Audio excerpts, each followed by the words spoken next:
अगर आप अंग्रेजी बिल्कुल जीरो से बिल्कुल शुरू से पढ़ना सीखना चाहते हैं तो सबसे इंपॉर्टेंट चीज जिस पे आपको सबसे ज्यादा फोकस करना पड़ेगा वो है वॉवेल साउंड। वॉवेल साउंड यानी कि स्वर की ध्वनि, स्वर का आवाज। जब भी हम लोग कुछ बोलते हैं तो हमारे मुख से क्या निकलता है? साउंड निकलता है।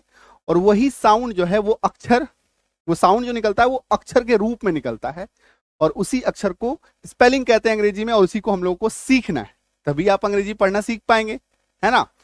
वॉवेल का जो रोल है अंग्रेजी पढ़ने में वो बिल्कुल एक सीमेंट की तरह है। सीमेंट से मेरा मतलब ये है कि क्या आपने कभी घर बनते देखा है?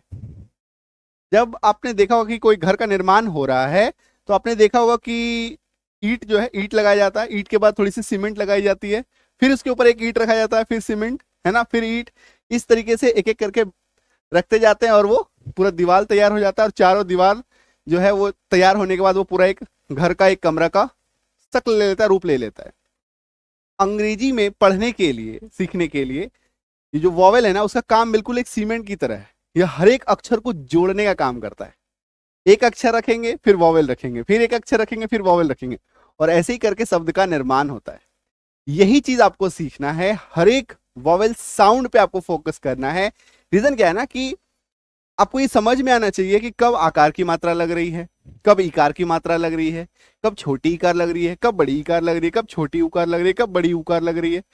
ये जो काम है ये सभी पूरा वॉवेल से ही होता है ये काम। और बिना मात्राओं के अंग्रेजी तो हो ही नहीं सकता, बिना मात्राओं के शब्द का निर्माण ही नहीं हो सकता ना। कोई भी आप, जैसे कि हम लोग बिना वॉवेल का कोई शब्द बनता है? नहीं बनता है ना। चाहे वो अंग्रेजी का शब्द हो चाहे वो हिंदी का शब्द हो। तो सबसे पहले आपको क्या सीखना होगा?